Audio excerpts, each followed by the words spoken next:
Olá, meus amigos, tudo bem? Nós gostaríamos de aproveitar essa oportunidade para, nesse vídeo, que a gente vai postar aí no LinkedIn e outras mídias, falar um pouquinho sobre a questão da normatização, sobre as normas que a gente utiliza em projeto.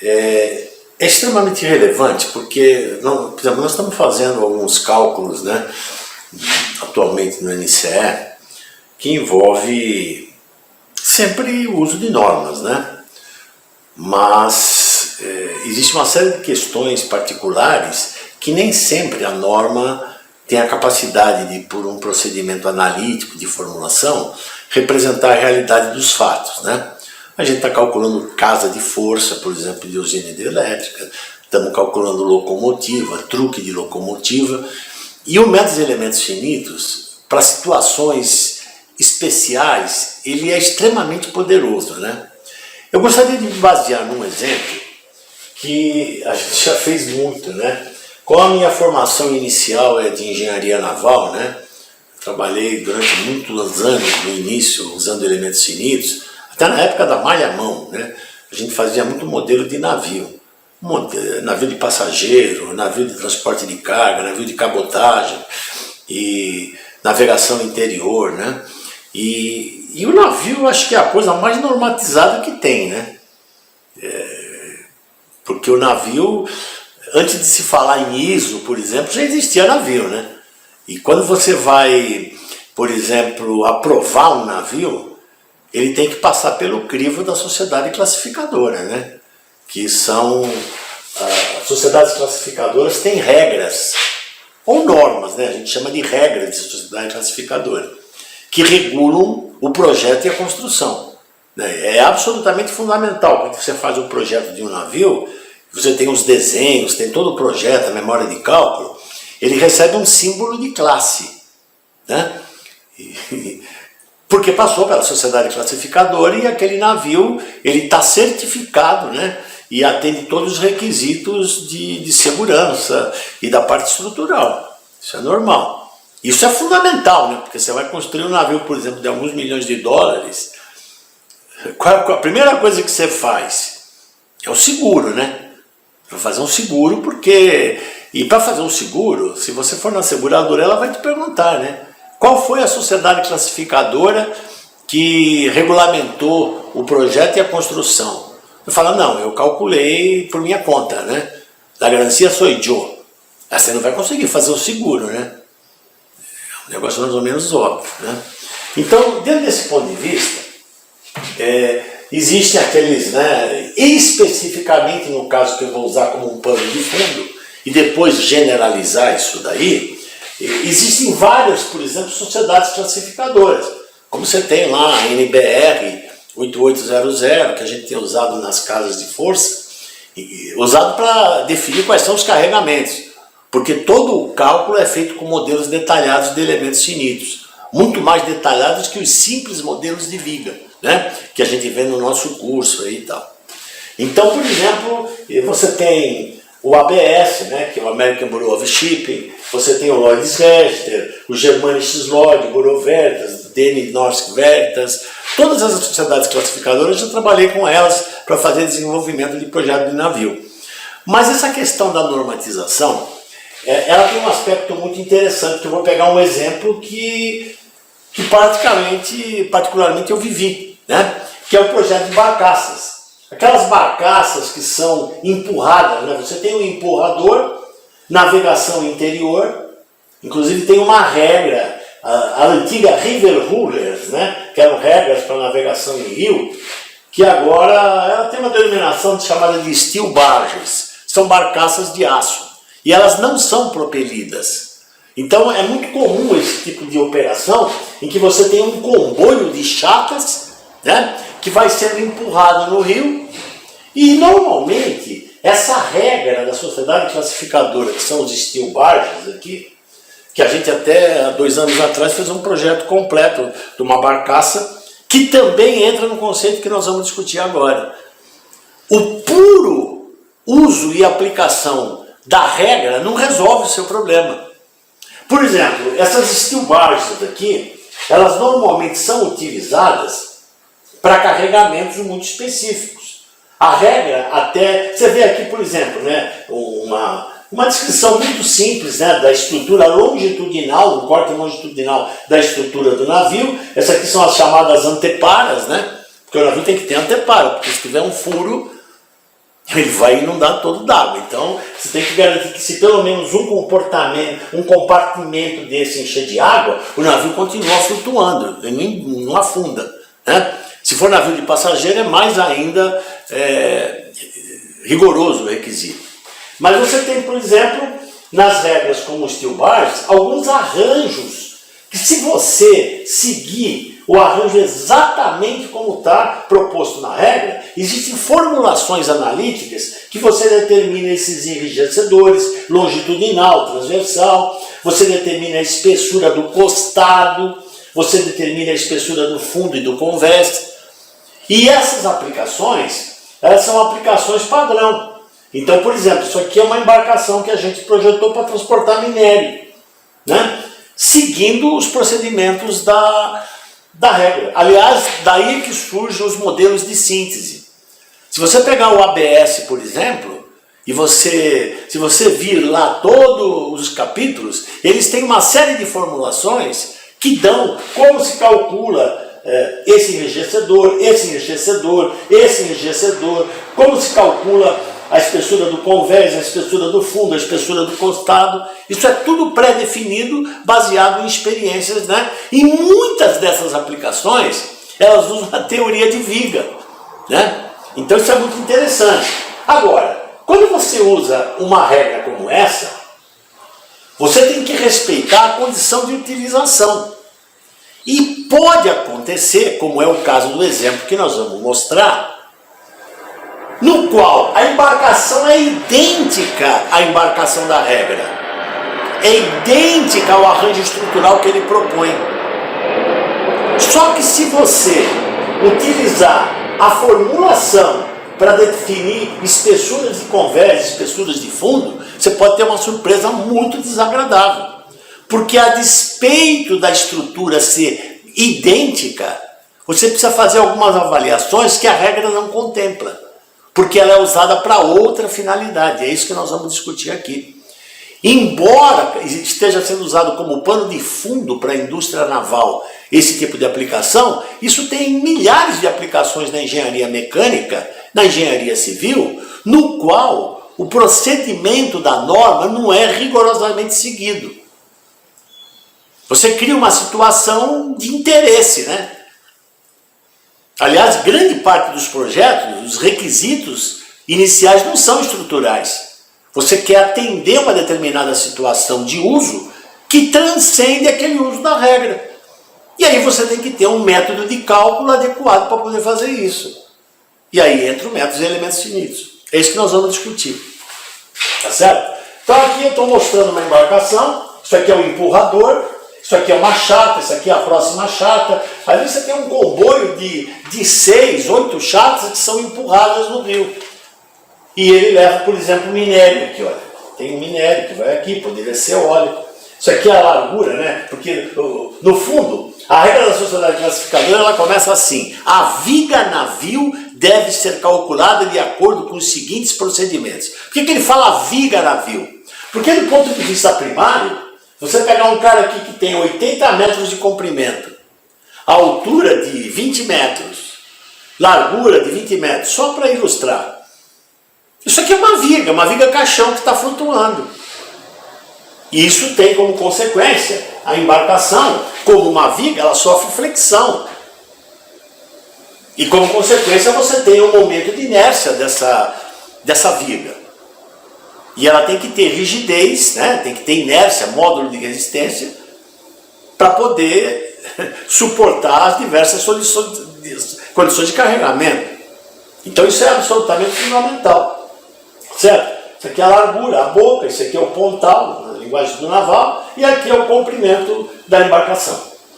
Bom, aí que entra uma questão bastante importante. Quando você vai utilizar, por exemplo, uma barcaça como essa, nós fizemos um projeto que o objetivo desse projeto não era transportar minério, não era transportar óleo, né? Porque quando você faz isso de acordo com os preceitos da regra, existe até uma sequência de carregamento desses porões. Aliás, todo navio tem isso. Você vai lá, eu, por exemplo, como sou santista, né, nasci em Santos, eu quando ainda nem sonhava em ser engenheiro naval, eu visitei muito navio em Santos. E você vai lá na sala do comandante e tem um plano de carregamento. Mas nem o bispo de Santos altera aquilo, né? Porque aquilo lá vem do projeto. Existe uma sequência de carregamento. Porque, de acordo com o carregamento, essa viga navio vai sofrer flexão. Estou falando da viga navio, estou falando do carro do metrô também. O carro do metrô, do ponto de vista primário, ele é uma viga que está apoiada em 2 pontos, vamos dizer assim, que são os truques, né, o rodeiro, e é uma viga cheia de buraco. E também está sujeita à flexão, é o comportamento primário. Calculamos o carro do metrô de São Paulo usando elementos finitos, né? Se você pegar um vagão gôndola de minério, também tem o mesmo conceito. Ele tem o conceito de estrutura primária. É uma viga-U, imensa viga-U, que está sofrendo flexão. Então, o método dos elementos finitos acaba tendo uma ajuda muito grande. Mas vamos voltar para o nosso exemplo aqui. Esse projeto ele tem uma característica fundamental. Qual era a característica dele? A característica dele é que o cara pegava numa cidade um comboio e ele carregava com essas carretas. Olha só. Ele colocava carretas aqui e transportava todas essas carretas de uma cidade para outra.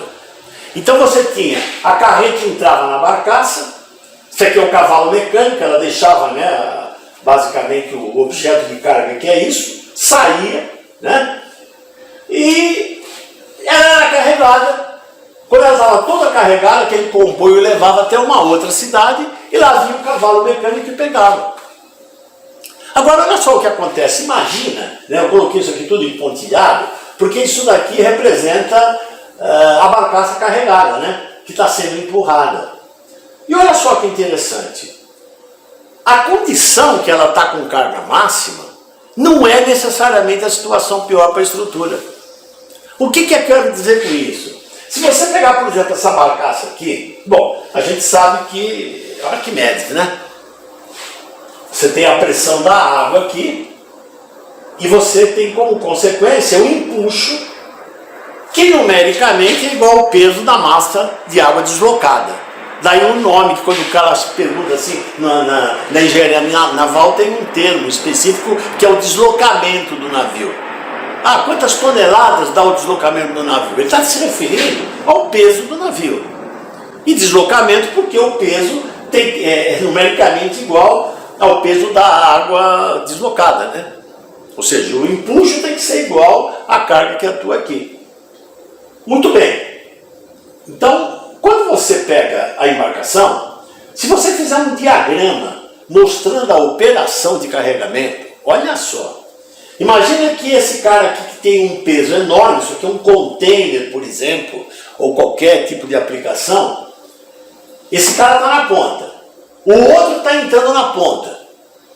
E aqui você tem o centro de empuxo, né, que aqui eu estou vendo na vista transversal. O navio, decorrente da posição que ele está, quando ele se movimenta, você vê que aqui é o centro de gravidade da embarcação, e quando ele dá uma adernada, você tem um centro de empuxo. O centro de gravidade, onde você tem o peso da embarcação e o centro do empuxo, eles geram um momento que faz a embarcação retornar. Então você tem um braço aqui de momento que a gente chama de braço de endireitamento. Tá claro? Até normalmente quando você calcula a estabilidade da embarcação, existe um famoso diagrama, né, que a gente monta na engenharia naval, que é o GZ em função do θ. À medida que a embarcação vai adernando, né, o que acontece? Esse braço aumenta até que ela chega numa posição que ele começa a diminuir e vira zero. A partir de um ângulo adicional, ela emborca, ela afunda. Tá certo? Porque ela perdeu a estabilidade. Isso aqui é apenas para ilustrar, porque o que nós estamos querendo mostrar é que nessa condição na qual você tem uma carreta aqui e a outra carreta aqui, e o centro de empuxo aqui, olha o que acontece, a embarcação vai fazer isso. Então você precisa tomar um cuidado gigantesco ao projetar isso e fazer uma simulação adequada, porque de uma maneira simplificada como está aqui, o convés da embarcação passa a ser tracionado e o fundo passa a ser comprimido. E normalmente, se você usar a espessura de fundo que a regra pede para você usar na condição padrão, isso normalmente não vai atender. O que eu estou querendo dizer é que pode acontecer isso aqui. Ocorrer uma instabilidade, flambagem. Então o fundo inteiro ele sofre uma instabilidade, sob compressão. Né? É como se eu tivesse uma viga aqui, ela sob compressão ela instabiliza. E o que acontece? O momento que atua aqui, o momento de inércia da viga navio já foi para o espaço, né? Você perdeu. E aí isso aqui é catastrófico, né? Se você pegar uma situação dessa em que a embarcação está partindo no meio, nossa, é um estrondo gigantesco. Então o que eu quero dizer é o seguinte, numa situação como essa, atípica, do ponto de vista de utilização que foge aos domínios da regra, para que ela foi concebida especificamente para transportar aquele tipo de carga, como minério, por exemplo, ou como carga nos porões, isso daqui não pode ser utilizado diretamente como a espessura que a regra propõe. Porque você vai lá no River Barges, por exemplo, no Steel Barges lá, ele tem uma tabela que ele te dá cada enrijecedor. Ele te dá a espessura do costado, do fundo de convés, para aquele uso convencional que a regra preconiza. Se você fugiu disso,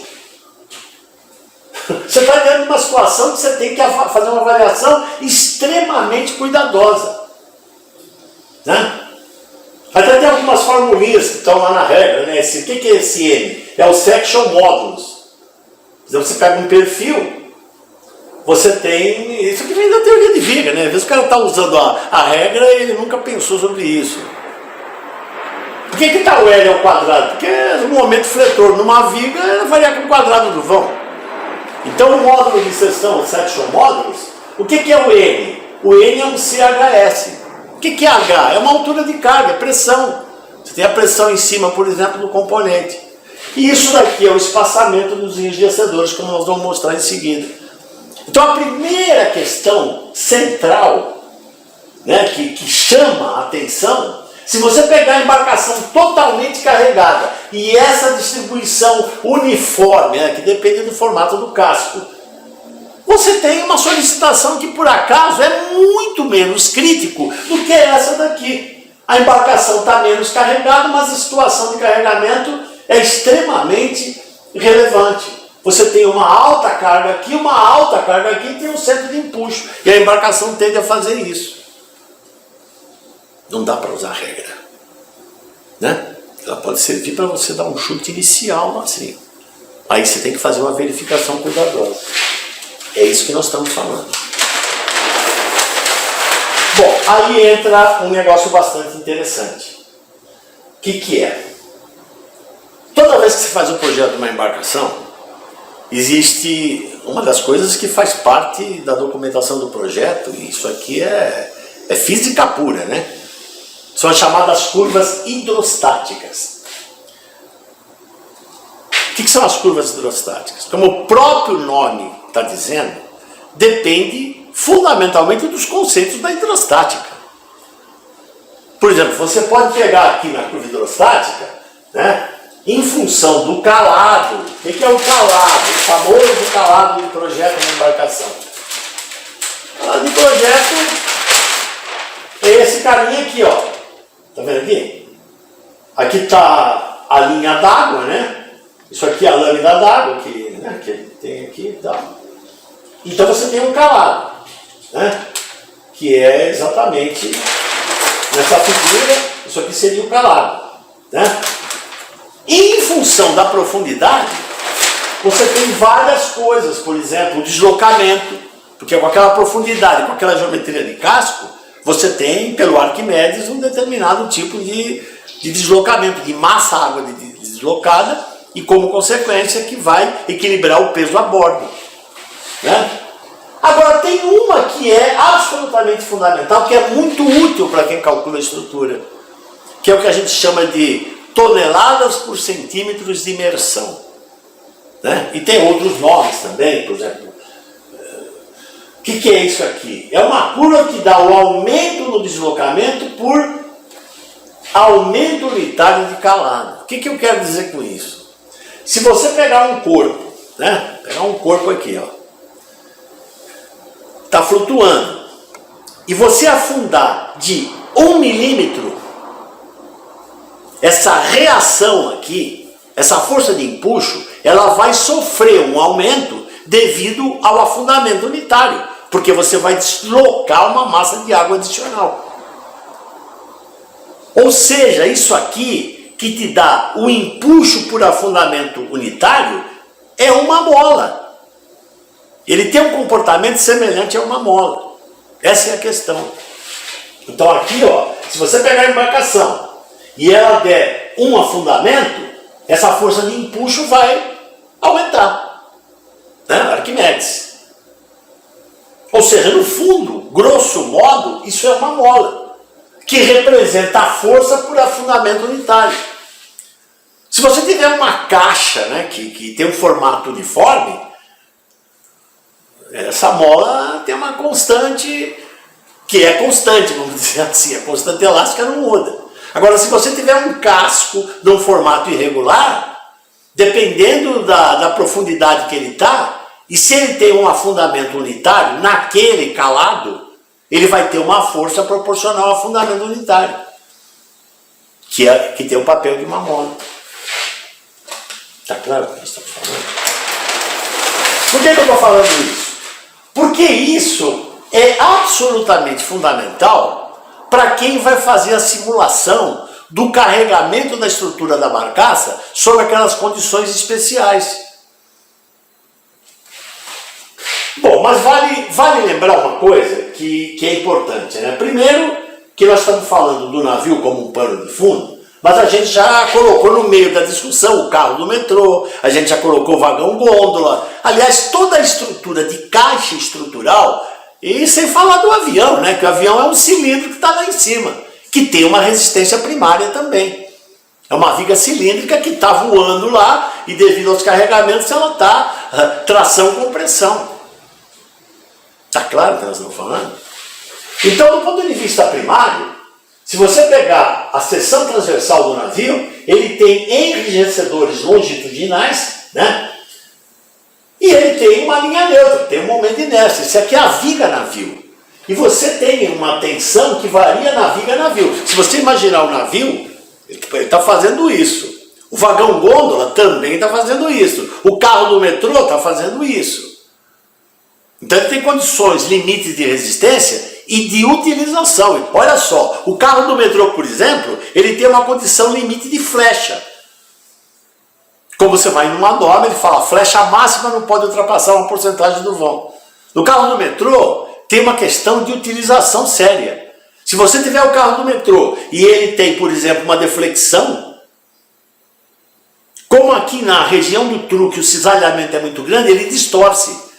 Dependendo dessa flecha, embora ele possa até ter resistência estrutural, você não consegue fechar a porta.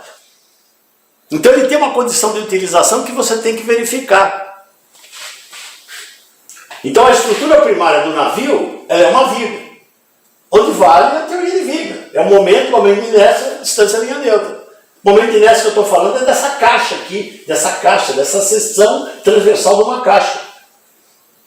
Só que o que acontece? Quando você tem o convés do navio, o fundo, olha só que interessante, ele tem espaçamento de enrijecedores. Aqueles enrijecedores transversais, esse cara aqui, ó. Tá certo? Quando você vai dimensionar esse enrijecedor, aí entra uma coisa que não vale só para o navio. Isso vale para um reservatório, para um tanque. Quando esse cara está sob a ação do carregamento, esse perfil, que é o objeto de dimensionamento e que tem lá na regra, quando você usa lá, né, a padrão, ele rouba um pedaço da chapa para ele. Jamais você calcula esse perfil isoladamente, porque ele tem a famosa chapa colaborante. Essa chapa colaborante, isso vale para reservatório também. Você tem um tanque, tem enrijecedor, na hora de calcular esse perfil aqui, ele não trabalha sozinho. Ele rouba para ele um pedaço da chapa, que depende do quê? Depende da relação entre esse comprimento e o espaçamento dos enrijecedores. Isso é uma teoria para isso. Tendo isso daqui, você calcula a relação entre a chapa colaborante e esse espaçamento. Então você com isso vai poder calcular, se estiver fazendo o cálculo à mão, o momento de inércia desse enrijecedor junto com a chapa que colabora com a resistência dele, que é a chapa colaborante. À medida que esse comprimento se torna grande em relação ao espaçamento, a contribuição da chapa é maior. No caso limite, quando ele tem desamparo infinito, isso daqui é igual ao próprio espaçamento. Mas ele precisa ter um comprimento bastante grande. Então nós estamos falando da estrutura primária. Quando eu falo da estrutura primária, repetindo. Isso acontece no navio, isso acontece no avião, isso acontece no vagão, isso acontece no carro, no metrô. Todos têm uma estrutura primária. Existe o conceito de estrutura secundária, que é o enrijecedor trabalhando junto com um pedaço de chapa que ele rouba para ele. E o terceiro é a estrutura terciária. A estrutura terciária é basicamente a unidade de chapeamento. Que você tem lá, por exemplo, no caso do Timonchenko, você vai lá no Teoria de Plates and Shells, ele tem chapa engastada no contorno, chapa apoiada no contorno. E por que tem essa diferença do ponto de vista prático? Nós vamos mostrar isso aqui. Isso aqui também vale para pontes. A gente já calculou ponte no passado para engenharia civil. Tem até um livro bastante interessante que ele fala Orthotropic Steel Plate Deck Bridges. Isso aqui parece um navio, né? Mas é uma ponte que tem um deck aqui que é muito semelhante àquela estrutura transversal do navio. Ele tem anéis e tem enrijecedores. E aqui o conceito de chapa colaborante está presente também. Por que ele fala ortotropic steel? Vale a pena fazer um comentário breve, né? Porque no navio existe uma teoria analítica que permite isso. O navio ele tem enrijecedores transversais e tem enrijecedores longitudinais que apoiam nesses transversais, né? Por exemplo, pode ser o contrário. Ele pode ter enrijecedores transversais que são apoiados em vigas gigantes longitudinais. Ah, mas isso daí é de acordo com a escolha? Não. Isso aqui tem uma lógica científica. Por exemplo, um navio muito grande, como o momento fletor depende do quadrado do vão, ele tem tensão primária bastante representativa. Então, normalmente a estrutura é longitudinal. Ou seja, você tem vários longitudinais de comprimento, né, que são apoiados na transversal. Por quê? Porque um painel comprido e um painel mais largo, o painel mais comprido, né, ele tem uma resistência à flambagem maior. Então a escolha do tipo de cavernamento não é, eu estou com vontade de fazer um longitudinal, não, vou fazer transversal. Não, isso é baseado na teoria. De novo, né? Aliás, eu comentei muito do professor Lebedev, né? O professor Lebedev, qualquer coisa que eu faça nos meus livros aí de elementos finitos, tem um agradecimento eterno a ele, né? Ele não trabalhava com elementos finitos, mas era um cara que transformava a equação diferencial em equação algébrica, resolvia problemas complicados de estrutura, né? E ele sempre falava para mim, Abilini, eu dou grátis minha experiência para você. Você precisa saber teoria. Se você não sabe teoria, antes de pulo na casa, pulo na igreja e muito reza. E eu tive um fato assim muito interessante, porque eu fui responsável pelo todo o cálculo estrutural numa estrutura militar que nós fizemos, né? E o professor Lebedev trabalhou nesse projeto, né? Uma bênção, né, para mim, na minha vida. E a primeira vez que eu conheci o professor Lebedev, ele perguntou para mim, Abilini, eu quero saber uma coisa de você. Você é engenheira ou engenheira papagaio? Eu falei, professor, eu não sei o que é engenheiro papagaio. Eu falei, engenheiro papagaio é que só usei tabela. Você usa tabela para tudo. Esta tabela, esta tabela, esta tabela e não usa teoria. Eu falei, entendi. Não, a gente faz as duas coisas.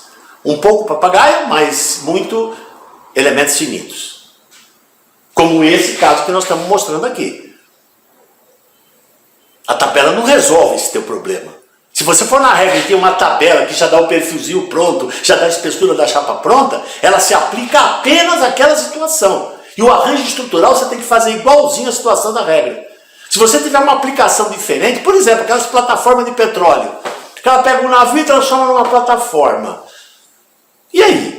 Ele começa a colocar um monte de equipamentos que não estão previstos no projeto original. Aí o que o cara faz? Ele tem que fazer um modelo de elementos finitos considerando todas as condições de contorno. As condições naturais, que são os carregamentos, e as essenciais, as geométricas. Senão dá fatal erro, né? Isso a gente trata detalhadamente em elementos finitos. Então, falado isso, aí, até vamos falar um pouquinho mais sobre a tal condição de contorno, né? Às vezes o cara vai calcular uma estrutura e na regra diz o seguinte: olha, quando você calcular a chapa ou calcular o enrijecedor, o convés você considera apoiado e o fundo engastado. Aí o cara fala assim: se a regra falou, é assim que eu vou calcular. Mas por que isso? Tem uma lógica. Se você pegar, por exemplo, o fundo sujeito à pressão da água, olha só o que acontece aqui. Esse painel de chapa aqui, estou exagerando, obviamente, mas ele tem uma flexão, né? Isso aqui é a estrutura terciária. Aí ele tem outra flexão, aí ele tem outra flexão. Por uma questão de simetria, esse ângulo vale zero. Então isso é um engastamento. É por isso que o cara considera a estrutura do fundo, ao calcular esses itens individuais, como engastado. Já por outro lado, quando você vai carregar o convés, aqui pode ter um carregamento e aqui não. Depende de como o cara distribui. E aí ele forma essa configuração que tem um ângulo. Isso é um apoio. É por isso que o convés, esses itens individuais que vão fazer parte da estrutura, são calculados como apoiado e não como engastado. A regra menciona isso, mas tem um porquê, né? O professor Lebedev perguntou para mim: você é engenheira ou engenheira papagaio? Né? Então aqui, ó, condição de contorno. E aí você tem, por exemplo, o conceito de resistência primária, como a gente comentou, né? Daqui a pouco nós vamos chegar no nosso modelo para calcular as carretas entrando. Mas tudo isso está por trás antes, né? Por exemplo, aqui é a viga navio. Ó, normalmente, quando você calcula o momento de inércia da viga navio, você considera só os itens que têm continuidade estrutural, né? Aqueles itens que caminham e formam a resistência primária, como se fosse uma viga. Só que o momento de inércia da viga é dessa seção. Aliás, tem até uns fatos pitorescos que eu já vivi na minha vida pessoal aí, de calculista, né? Uma vez, a gente calculou muito trem também. E teve uma vez uma discussão sobre um carro de passageiros, né, que, como eu acabei de mencionar, é uma viga, do ponto de vista primário é uma viga.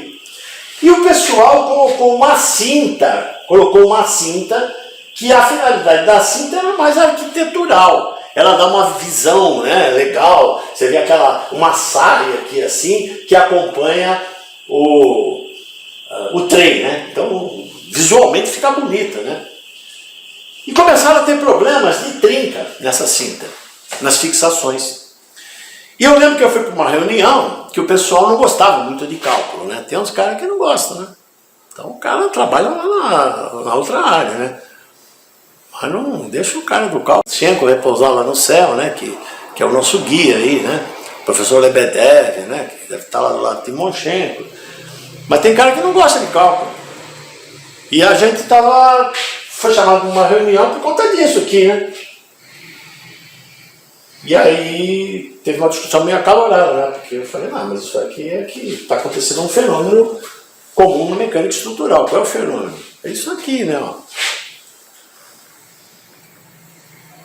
Ó, tá vendo aqui, ó? Esses dois caras estão aqui. Quando você faz isso aqui, você vê que um escorrega em relação ao outro. Isso aqui é o famoso cisalhamento na flexão, que você calcula a tensão de cisalhamento, que é o Q, força cortante, MS, momento estático, e o BJ, J, momento de inércia.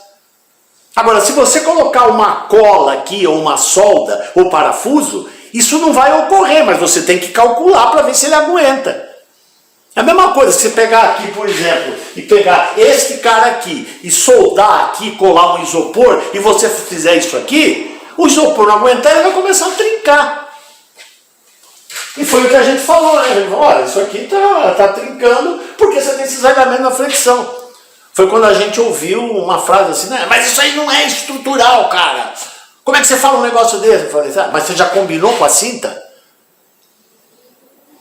Precisa combinar com ela, né?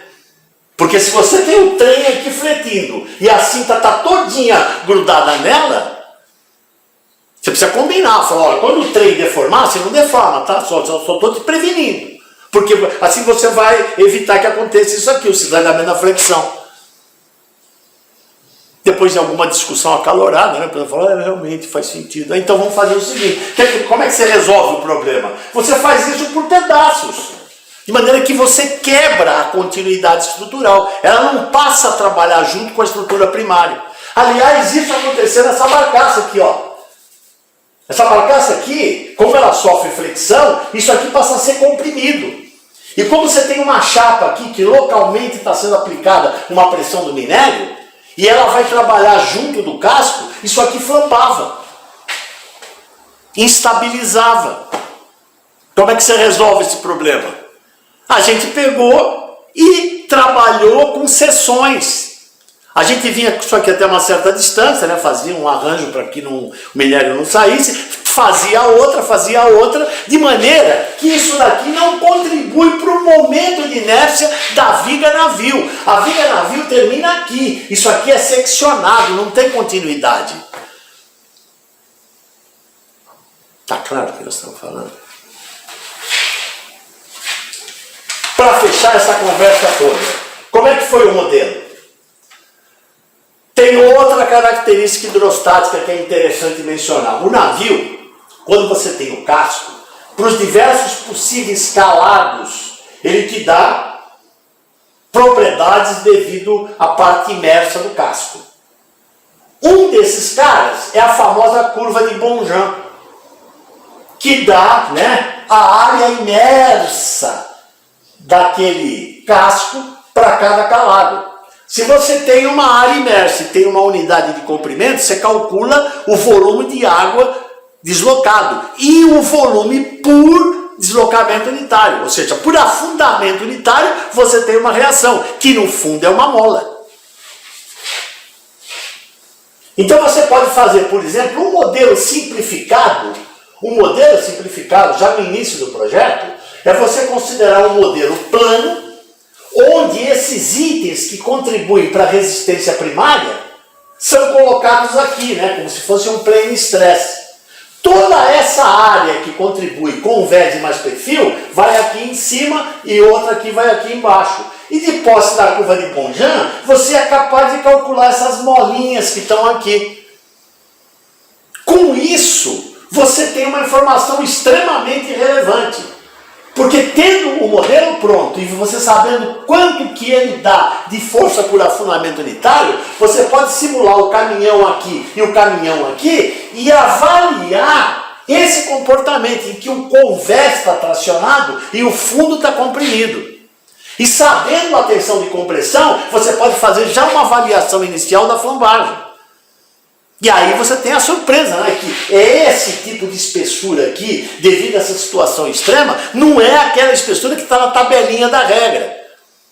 É por isso que o professor Liberdade perguntou para mim, Ameline, você é engenheira papagaio, só usei tabela ou você usa cálculo racional? Você também calculei?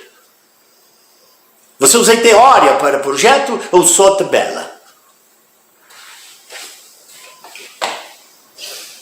Tá claro? Então, isso aqui é uma coisa que vale a pena, né? A gente sempre tem em mente, porque nós estamos falando do vagão, nós estamos falando do avião, nós estamos falando do submarino, nós estamos falando da asa do avião, né? Que localmente também é uma viga, que tem a parte de cima e a parte de baixo. Então esse comportamento primário, secundário e terciário está presente em todas as estruturas. Pegar um chassi, por exemplo, o chassi, a longarina tem um comportamento primário de tração-compressão. Só que na aba da longarina pode ter uma carga localizada. Isso tudo tem que ser considerado. Se você modela, por exemplo, o chassi inteiro em viga, ele nunca vai pegar essa pressão que atua na aba da longarina. Né? Sem contar a flexo-torção que nós já combinamos, já fizemos nos vídeos anteriores. Né? A possibilidade de ocorrer tensão normal na torção. Olha só. Então isso tudo é uma chamada de atenção, digamos assim, porque é muito comum nos projetos. Nem sempre você usa rigor. É claro que é importantíssimo, ninguém está falando mal de norma, pelo amor de Deus, né? Mas o que eu estou dizendo é que muitos projetos, a norma só em si, ela não permite você tirar a conclusão definitiva. Você tem que ter alguma coisa a mais. Ou seja, nós estamos falando de engenharia na veia. Né? Quer dizer, é que às vezes as pessoas falam, né? Já falamos isso antes também, mas eu acho que é bom sempre ter isso como um mantra, né? A teoria na prática é outra, para quem não sabe a teoria, né? Porque nesse caso aqui, a teoria que resolve, não é a norma, não é a regra da classificadora. Ou então você tem que fazer sempre a coisa igual o cara preconiza. Mas eu quero usar uma outra aplicação. Eu tive uma ideia de transportar todas aquelas carretas por intermédio de barcaça, em que eu deixo isso aí lá naquele porto, aí o empurrador leva até outro lugar, o cavalo mecânico e tira. Mas isso não está na regra. Então usa a teoria. Estão falando de elementos finitos. Tá certo? Aproveitar então para encerrar nossa conversa, porque esse tema elementos finitos tem sido, né, tem acompanhado a gente aí durante esses últimos 46 anos e 31 do NCE, né? Nós temos uma equipe no NCE que eu tenho a honra aí de ter montado a empresa há 31 anos e tenha uma pessoa que é fantástica, né? A Cláudia, que é engenheira, tive a grande honra de participar do mestrado dela, que ela desenvolveu sobre material composto, né? E é a nossa gerente de engenharia, né? E sócia do NCE, né? Então eu trouxe ela para a sociedade. Então nós temos uma equipe que desenvolve, mas toda a nossa filosofia de desenvolver projetos ou dar os treinamentos, né, são baseados aí, digamos assim, na nossa coleção, né? Elementos finitos da base da tecnologia CAE, que é o volume de estática e formulação dos elementos. Sem isso você não faz nada. A aplicação dinâmica, né? Toda a parte de vibrações naturais e forçadas, né? Para quem trabalha com vibração, torre eólica, como a gente desenvolveu há alguns anos o projeto, e a parte não linear. Porque o exemplo que eu dei ainda há pouco da estrutura terciária, se a chapa ela se deforma mais que uma espessura, né? Então a espessura de 10 milímetros, por exemplo, e o deslocamento aqui no centro dá mais de 10, é não linear. Então você tem que usar o módulo não linear do software, ou a teoria não linear. Quem é que decide isso? É o software? Não, é o usuário. Por isso que o cara tem que olhar e ver, né, as deflexões. Então tudo isso, né, a gente levou isso daí para várias empresas, treinou a Marinha, treinou a Iveco, treinou a Ford, treinou a Volkswagen, treinou a Fiat, treinou a Randon. Pô, a quantidade de empresas gigantescas que a gente treinou levando essa filosofia. Primeiro conceito. Nós temos um curso de estática, você fala, então tem que fazer todos? Não. Há uma série de aplicações que você resolve com análise estática, conhecendo a formulação dos elementos. Né? Dinâmica, não linear fadiga e uso do software. Né? Então isso aqui é uma coisa que pode ser feito, com isso aí você faz muita coisa. Mas eu tenho um problema de vibração na minha engenharia. Opa, então você precisa do MEF2. Eu vou calcular a estrutura e eu quero otimizar, porque principalmente estrutura de vagão. Nós otimizamos vários vagões de gôndola. Porque ele tem uma deflexão, né? Isso tem no livro de elementos finitos, toda a teoria. Né? Depois, o software. Quer dizer, você só usa o software depois de saber a teoria. Por exemplo, a parte estática tem uma aplicação gigantesca. Eu vou te dar um exemplo, né? Fadiga. Tem gente que associa fadiga, ou dinâmica, perdão, a variação com o tempo. O que é um problema dinâmico? É um problema que varia com o tempo. Não, necessariamente. Teste de fadiga, a gente fez o truque do metrô de São Paulo, o cara ficava lá com 3 Hz, excitando a estrutura durante 3 milhões de ciclos.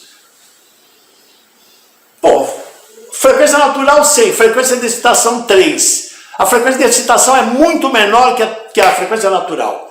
Como o período é inverso da frequência, o período é longo. O que é um fenômeno que tem período longo em relação à frequência natural? É um fenômeno lento. Fenômeno lento tem força de inércia? Não. Então não é dinâmico, porque todo problema dinâmico tem força de inércia presente. Ou seja, a carga varia com o tempo? Varia. A tensão varia com o tempo? Varia. Tem fadiga? Tem. É um problema dinâmico? Não. Então toda a teoria, toda a simulação do teste de fadiga é feita por uma análise estática. Neste caso que eu estou citando. Agora, se a frequência for próxima, opa, aí você já entrou no âmbito da dinâmica. Você tem amplificação dinâmica. Né? Então, normalmente, tem muito problema aqui que só resolve com a estática e formulação do elemento. Por isso que a gente é bem crítico em relação a isso. Às vezes você está treinando uma equipe de base aí, eu vejo gente fazendo isso. Isso é uma insanidade, né? E aí no segundo dia o cara está fazendo formulação dos elementos, quer dizer, fazendo malha, sem saber a formulação. Quer dizer, como o software é automático, isso é a mesma coisa que isso. Não faz sentido, né? Você só vai mexer no software depois de você conhecer a formulação dos elementos, para te dar o tamanho da malha e o comportamento físico. Parece aquela história que a gente já brincou em várias apresentações, né? Você está construindo, eu estou construindo lá no meu sítio, lá, casa e tal, você tem um monte de pedreiro e tal. Aí tu vê uma obra genérica, né? Assim. Aí tu chega pro cara e fala assim, né? A obra não anda. Aí às vezes tem 2 caras que fazem a obra andar, que é uma maravilha. Aí tu fala, o que tu está fazendo aí? O cara fala, não estou fazendo nada. E tu? Eu ajudo ele. Falando isso, a diferença desse cara e desse cara. O cara que faz uma malha como essa, ele gosta de viver perigosamente. Mas por quê? Porque ele não sabe a teoria. Então é por isso que a gente tem uma maneira de falar, de fazer o desenvolvimento. É o conceito, depois o software, aí é o caso real. É o projeto do cliente em si. Isso a gente fez isso em vários lugares. A gente fica muito contente, porque isso aqui a gente já começou a fazer há 30 anos atrás. Algumas pessoas que estão usando isso, bacana, até passaram pelo NCE, olha só. Começaram assim, pegamos pela mãozinha, o cara como de estagiário, aí ficou, se formou, montou uma empresa, maravilha, tem espaço para todo mundo. Aí o cara cria uma pirâmide e fala assim, olha, nós estamos criando uma metodologia nova, teoria, software e os projetos piloto, chama de projeto guiado, vá. Agora não, agora passou por uma bola, né? É essa bola. Só que o cara faz uma intersecção das 3 e diz que aqui na intersecção é o conhecimento das 3 coisas ao mesmo tempo. Pô, mas isso só está aqui há 30 anos, pô. Quer dizer o seguinte, uma maneira higiênica de fazer isso é bacana, porque o NCE fica muito orgulhoso de ser uma empresa criadora de tecnologia e de ensino, inclusive. Mas normalmente as pessoas citam referência, né? Ó, isso aqui que eu estou fazendo, eu aprendi aqui, né? Eu comecei lá assim como estagiário, eu evoluí, aprendi tudo, depois me formei, fiquei uns 2 anos ali e tal, e agora eu estou fazendo isso. Mas não fala que isso aí é inédito, isso aqui é inédito há 30 anos. Né? A gente tem que, acho que é uma prática higiênica, né, que nós temos muito cuidado no NCE com isso. Perfeito? Eu espero que esse tipo de abordagem tenha chamado assim, o despertar, né, para diversos problemas de engenharia que estão vinculados ao uso de norma, mas a norma não é a última verdade do mundo. Há problemas nos quais a teoria, né, como diria o professor Lebedev, ela tem que estar presente, porque você não vai resolver com a norma. Por isso que eu citei esse exemplo do navio. E já houve casos em que o navio partiu no meio, porque o cara usou a regra e ele fez uma outra aplicação diferente do que a regra preconiza. A embarcação é idêntica à que está na regra. Foi calculada igualzinho à regra. Só que foi esquecido que na hora de usar a aplicação, era essa daí que nós citamos. Tá claro? Muito obrigado, sucesso a todos.